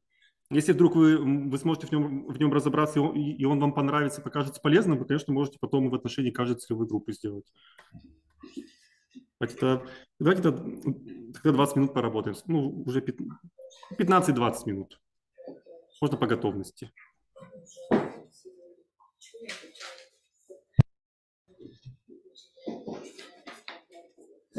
Как вы заполняете, кстати? Связанные с неблагополучной ситуацией в семье, на работе и так далее. Но мы чаще всего сами находим. Сами мы через Союз многодетных семей я сотрудничаю, потом со школами неслышащих, глухих и слепых я сотрудничаю с руководителями, с детдомами. И то, что вот я знаю, чем мы можем помочь, какая наша ограниченная возможность есть, да, и мы предлагаем, говорим, что мы в какой-то части можем с вами сотрудничать, и мы помогаем. Вот. Помогаем мы, получается, часто вот центр женщин, которые убежали от мужей, которые насилию подверглись, да, мы одеждой, продуктами помогаем, детям помогаем. А слепым мы вот и глухим, и неслышащим, там подарки им даются, но ограниченно тоже помогаем. Ну вот это вот я поняла. Тут нужно про один консультационный момент. Вот если про один случай. Вот человек пришел, у него такой-то запрос. Как он... Можно про аудиторию, например. То есть вот, аудиторию определили, а в каких ситуациях она обращается к вам? А вот многодетная семья, да? Мы узнали через Союз, позвонили многодетным семьям, мы выбрали их, именно 10, 7, 9 детей. Потом я позвонила, они испугались, у них страх есть, как разговаривать. И оказалось, что вот Союз многодетных семей особенно помощи нигде ни от кого не получает. Я удивилась, я думала, они там завалены, там сюда-сюда. Я говорю, вам вы помощь получали? Они говорят, ну никогда. А кто вы такие? Тогда-сюда мы представились. И они начали рассказывать о своих проблемах. Вот. И я записала, потом обратилась в группу, что чем мы можем помочь.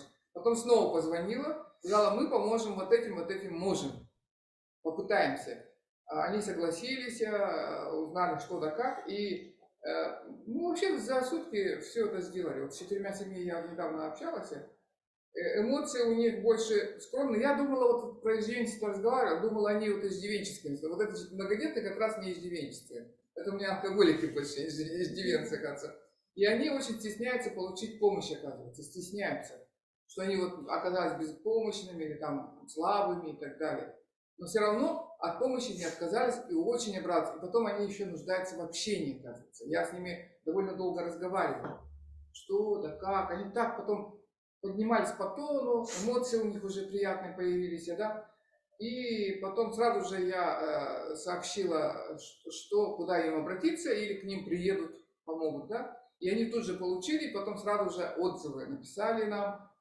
И я им сказал, что если что, они могут обращаться и с нами сотрудничать, потому что они тоже сами тоже могут помогать, потому что муж у одной мебель делает, иначе он может, даже мы можем у него купить это табуретки эти такие необычные и так далее. Вот, пожалуйста, мне очень по последней консультации, вот последнего этого дня, 4 семьями, очень позитивный такой остался, такой, у меня, как бы сказать, у самой эмоции были очень хорошие.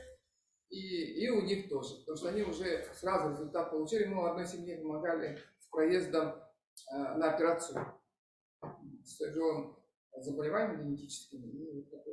И у них я почувствовала доверие. Но у нас вот потому, как год мы работаем, к нам доверие довольно такое. У нас со мной работают в основном предприниматели, и они люди такие делают. Они сказали, сделали. Не могут, нет, и все. И поэтому они почувствовали, что без всяких проволочек и так далее, очень быстро, и это очень вдохновило. Но я вот почувствовала, что какая-то у меня аморфность, я систему не знаю, ничего.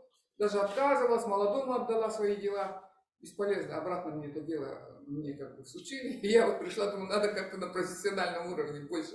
Я консультирую как профессионал, занимаюсь психологией, занимаюсь медициной, у меня лицензированная деятельность. И я хотела бы массово, например, мы на пожаре помогали очень много, да? Хотела бы, чтобы ко мне обращались, опыта очень много, у меня 40 лет стажа, и хотелось бы вот помогать людям, потому что у меня есть экспресс, это помощь такая, прямо вот профессиональная аппаратура. И мы выходили на организации инвалидам, вот такая же тоже помощь была, вот в хосписах. Они нуждаются, чтобы я посмотрела и им сказала, вот так вот, давай по профилактике действий. И очень переживала, да. Такой опыт, такой это. Но я очень нуждаюсь в знаниях, оказывается. Раз уж мне пришлось работать, что теперь делать? Надо работать. То есть, получается, то есть ваш клиент, ваша группа – это многодетные семьи. В каких ситуациях они обращаются в НКО, вы сказали? То есть я так понимаю, что они еще ни разу не обращались никуда за помощью и даже не знали, что такая возможность у них есть.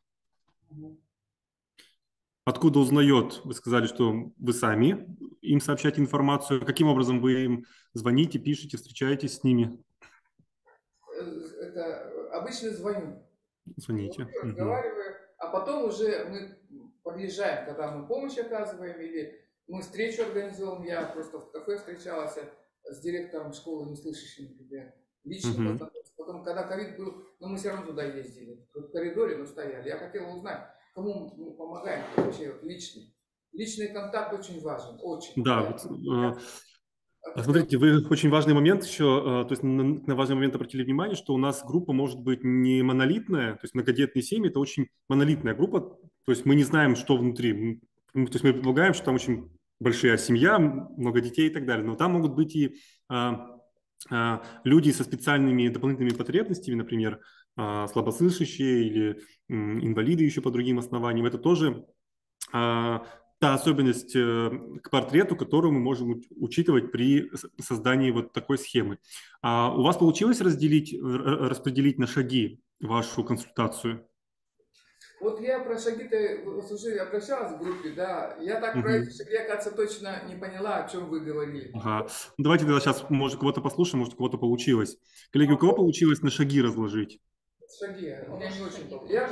На этапы. Шаги. Зачем мне провести, я правильно написала. Я первый шаг написала, узнали сами. Узнали сами. Да, поговорили, пообщались на втором шагу, да. Потом начала искать в своей группе, чем могли помочь. Потом снова им позвонила, сказала, что вот чем могу. И потом результат, что мы дали. То, что просили. Все. Вот такой я написала, а насколько правильно, не знаю. Ну, это же как бы такой инструмент, он творческий, то есть таким методом проб и ошибок делается. Коллеги, кто-то хочет еще поделиться, например, шагами? Здесь есть у нас. Мгм. Здравствуйте, Попова Анастасия, Российский Красный Крест и Центр по работе с волонтерами. У нас на самом деле очень разношерстная, можно сказать, целевая аудитория, да, и могут быть подростки, могут быть и взрослые, но я разобрала вот именно наше одно направление, которое занимается по донорству. Здесь, наша целевая аудитория – это старше 18 лет люди, чаще всего бывают мужчины, ну и вообще люди, которые больше 50 килограммов и могут сдавать кровь. Вот. Первый мой шаг – это прочитал нас в СМИ. Обычно нас узнают в СМИ, ВКонтакте, в Телеграме и так далее, и либо рассылка по WhatsApp. И потребности у человека, хочет узнать о донорстве. Обычно к нам приходят люди, которые вообще с нулевыми знаниями о донорстве. И барьеры. Он не знает, боится, что не сможет по состоянию здоровья, и чаще всего приходит один. Человек один в незнакомой компании, поэтому тоже бывают такие небольшие барьеры.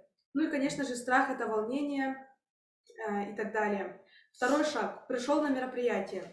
Потребности. Хочет тоже узнать о донорстве, куда пойти, как подготовиться, сколько будут там денежной сумме возмещать ему донорство, да.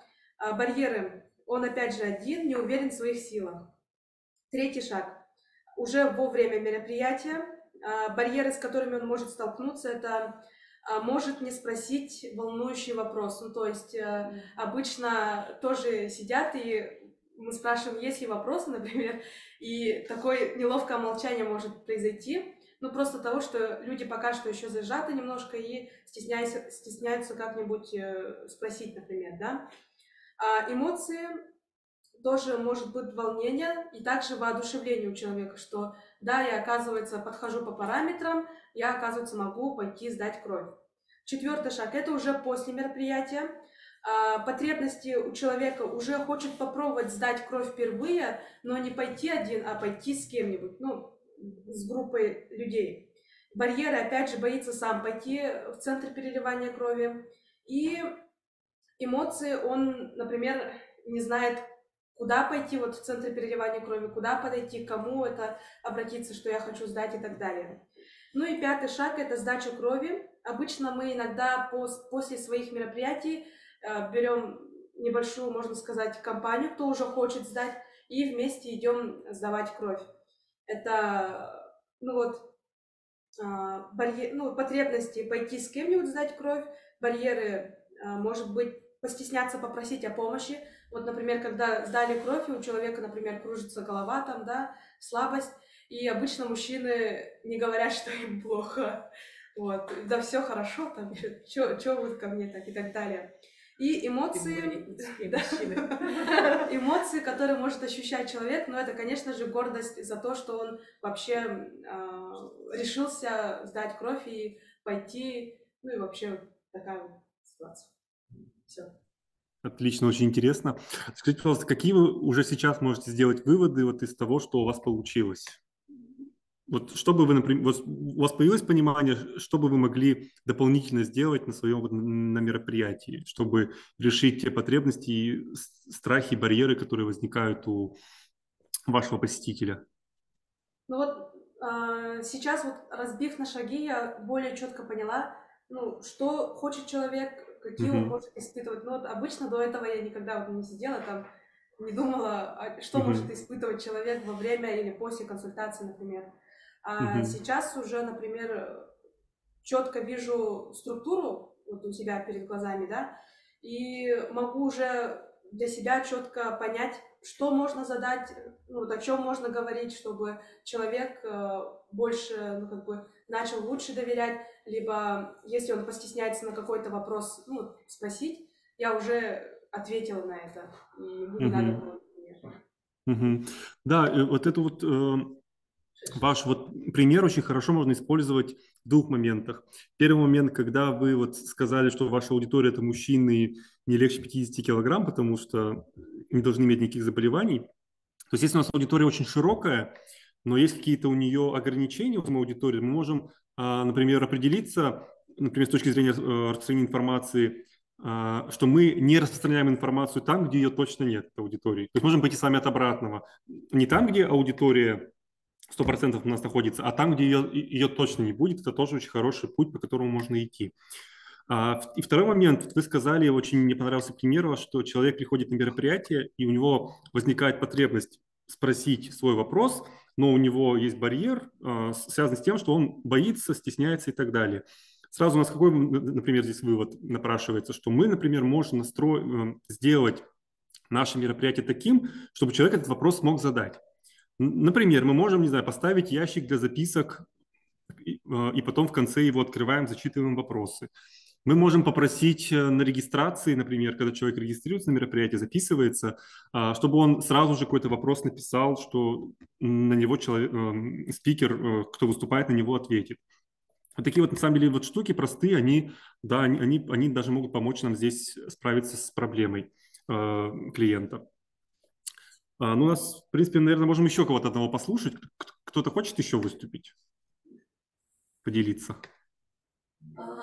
Благотворительный фонд поддержки детей-инвалидов Республики Саха-Якутия, Харнсхау, Милосердие, юрист Ледышкова Инна Владиславовна. Ну, у нас целевая аудитория – это семьи с ребенком с инвалидностью или с детьми с инвалидностью, многодетные семьи, в которых есть ребенок с инвалидностью. Ну, кто чаще всего обращается, это обычно женщина 35-45 лет. Ну, бывают и бабушки, конечно, но чаще вот такая аудитория. Обычно ухаживающие за ребенком или детьми с инвалидностью по уходу и полная, неполная семья. Как бы хобби мы не успеваем иногда выяснить, юридически у меня вопросы в основном. Первый шаг. Женщина узнала о возможности проконсультироваться обычно через соцсети. Потом у нас есть, получается, о нас рассказывают и социальные службы, и госорганы, и как бы есть сайт.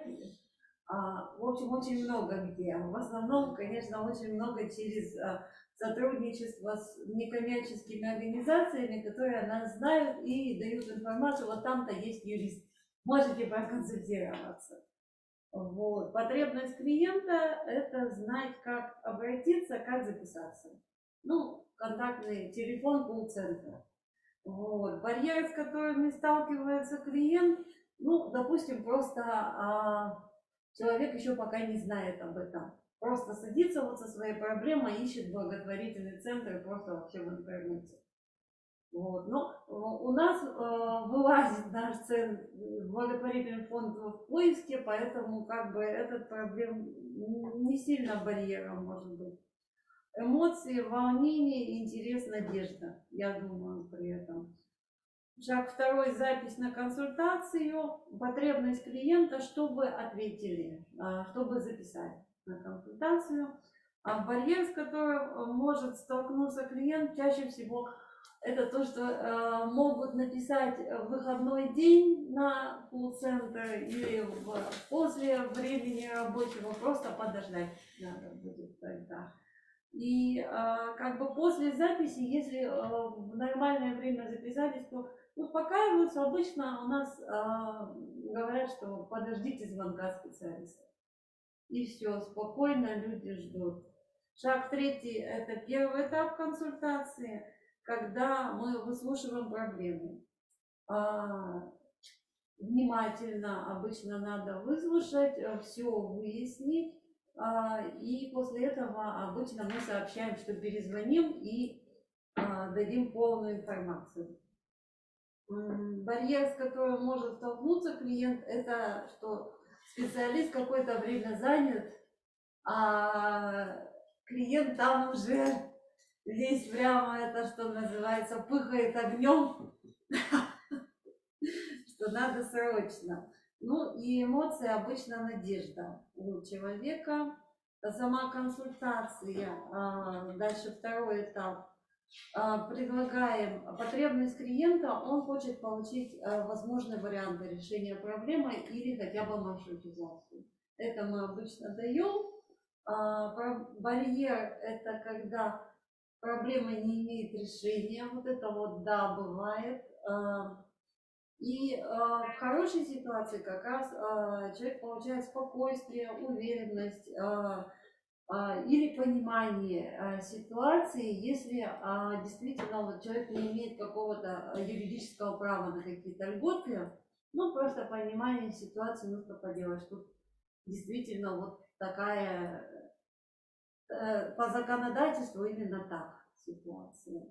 Вот. Ну и последний шаг у нас завершение консультации, потребность клиента получить решение своей проблемы. Барьер – это если у нас вообще бывает не относится к компетенции нашей организации, но мы стараемся тут же маршрутизировать. Вот. И эмоция обычно энергия действовать, когда все хорошо, и мы говорим, что надо сделать, все после этого человек идет и решает свою проблему.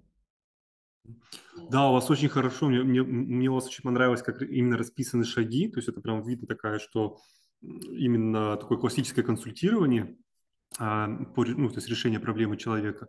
У вас очень интересный момент мне понравился, что я так понимаю, что у вас все очень отлажено, то есть вы понимаете, что у вас вот в какой-то момент там возникают сложности, ему сообщает такая-то информация. Вот этот вот момент информирования клиента именно о его движении по этой услуге, по консультации, тоже очень важный момент, потому что вот у вас, наверное, скорее всего, здесь эмоция, когда консультант очень долго занят, как вы сказали, клиенты пышут огнем.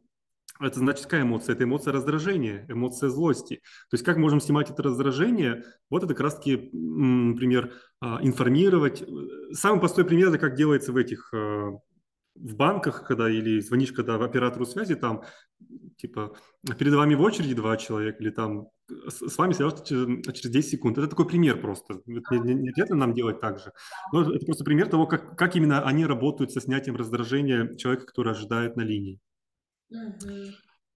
Вот, да, очень интересный тоже пример. Я надеюсь, что этот инструмент вам показался интересным, вы сможете его использовать в будущем. Вообще, если вы вот эти вот 3 буквы, аббревиатуру CGM где-нибудь введете в Яндексе, посмотрите картинки, по запросу именно картинок, вы увидите, как прямо такие очень хорошие примеры того, как их строят в других организациях. В основном, конечно, речь про какие-то крупные компании. И просто вы сможете наглядно увидеть, как вообще это выглядит, потому что это всегда очень интересно выглядит. Оно еще строится как график, то есть они отмечают на этих картах, в какой момент их посетитель, их клиент или их представитель целевой аудитории испытывает именно негативные эмоции, потому что именно в основном это, конечно, история про то, что нужно работать с негативными эмоциями, это именно как бы история про качество как бы самой услуги, которую мы человеку оказываем, и про качество той помощи, которую он получает. И, наверное, завершение инструмента, я вам просто буквально его быстро дам. Этот инструмент называется шаблон бизнес-модели. Как он связан с консультированием?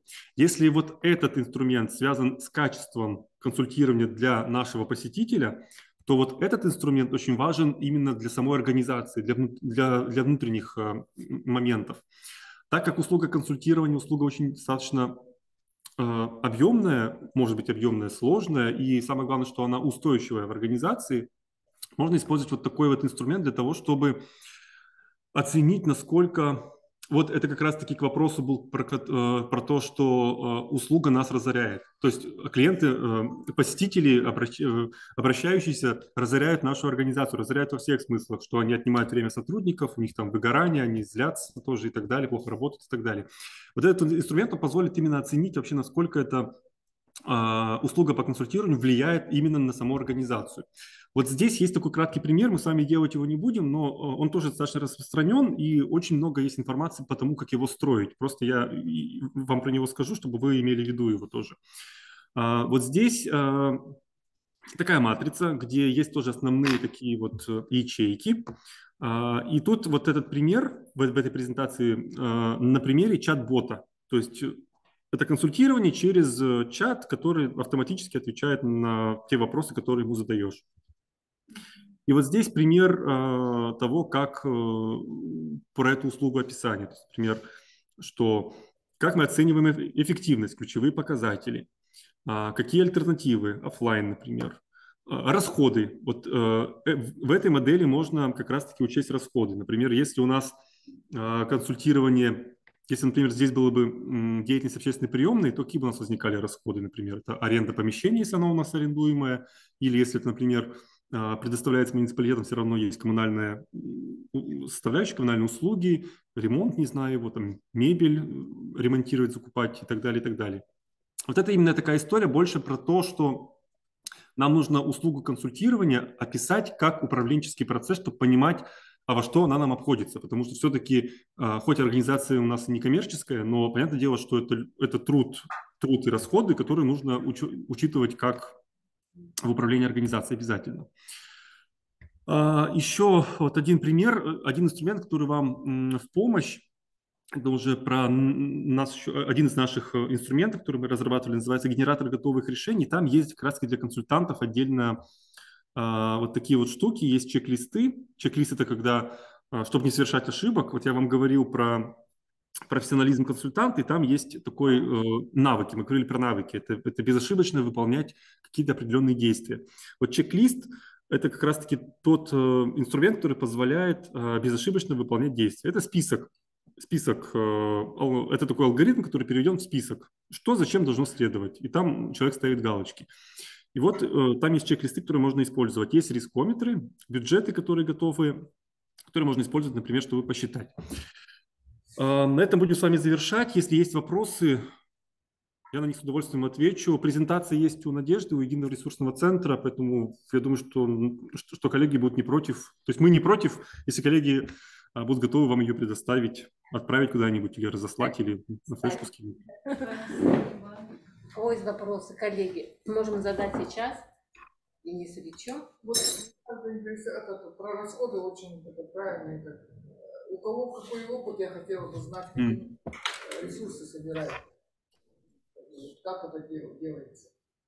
Чтобы работать-то надо же иметь что-то. Вот у нас просто сейчас возникла идея, что мы после лаборатории действительно здесь останемся нашей группой и будем... Да, это очень это хорошая очень история, если поговорить еще дополнительно. Вместе эмоции, впечатления, мнения и какие мы приняли решения. Но вот я была в октябре у вас, очень благодарна, что попала в Центр Грани по конкурсному отбору. Они проводят стажировочные площадки, и в нашему центру была такая возможность попасть. И хочу сказать, что вот один из много качественных на самом деле изменений произошло после участия в Перми в школе консультантов. И действительно мы поняли о том, что неправильно, когда 24/7 мы действительно находимся в процессе консультирования. Люди действительно нас эксплуатируют и пишут и в послерабочее время, и в выходные, и рано-рано утром. Вот. И действительно очень важно при входе уже, когда к нам обращаются люди, дать им четкие ориентиры, как мы консультируем, когда они записаны, когда мы им даем обратную связь и так далее. Да? Вот поэтому мы про это уже тут пару фраз мы между собой уже перекинули, что действительно очень важно действительно ставить наши границы, чтобы нам было в том числе комфортно и чтобы действительно эмоционально нашим экспертам не выгореть, да, вот. Я точно знаю, что вот сегодняшняя лаборатория была полезной, и тут мы действительно очень много обсуждаем и будем обсуждать об этом, да. И было такое ощущение, что вы действительно прилетели, Денис Ильич, на самом деле, что вы находитесь у нас в аудитории, вот, поэтому уникально. Прям сон на рану. Да, и наша аудитория тоже онлайн, которая сидит, тоже, по понятным причинам они сегодня не смогли, они хотели нас защитить, потому что у нас сейчас в городе грипп, и приняли такое вот решение. Может быть, есть вопросы и отзывы у наших онлайн-участников? В чате я смотрю, Наталья написала, что хотелось бы более подробно услышать именно про сам сбор и хранение персональных данных, как положение разработать. У нас на сайте вроде были карточки, я вот сейчас точно не могу, наверное, вот сейчас не могу посмотреть. если, например, вы контакт скинете или я написал адрес сайта, у нас есть разные как раз-таки правовые всякие презентации, там 100% было про персональные данные, там есть карточки такие должны быть. Про то именно, как вести учет и сбор персональных данных в организации. Там, конечно, скорее всего, не будет именно образца или шаблона приложения, то есть положения персональных данных, но какие-то общие такие советы, ссылки на законодательство, которые можно использовать, оно там должно быть точно. Вот. Все было так развернуто, четко, Да, ясно. Поэтому... Спасибо. Если вопросов нет, тогда давайте будем завершать. Мне на самом деле очень хотелось побывать снова в Якутске. Я в Якутске был 2 раза у вас. Хотел 3-й раз. Надо для полного счета. Ну, видимо, еще остается окно возможности еще раз попытаться приехать, добраться до вас. Мы предлагаем сфотографироваться вместе с вами. Мы станем возле телевизора и сделаем такую фотографию общую для того, чтобы действительно мероприятие состоялось, чтобы зафиксировать те эмоции, впечатления, которые у нас сегодня были. Спасибо. Мне презентацию свернуть лучше? Да, лучше свернуть. Сейчас я себя на полный экран сделаю.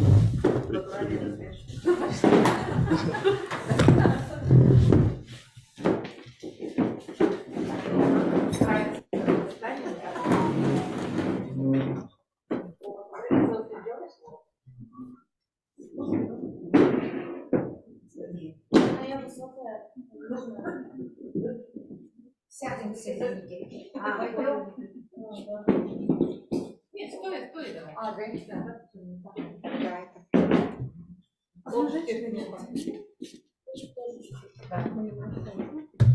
Так, микрофон отодвинул.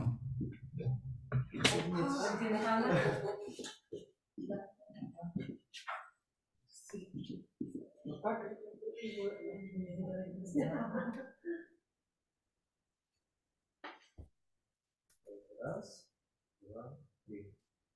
Еще раз. Можете чуть пододвинуться? Раз, два, три. И снова чуть. Раз, два, три.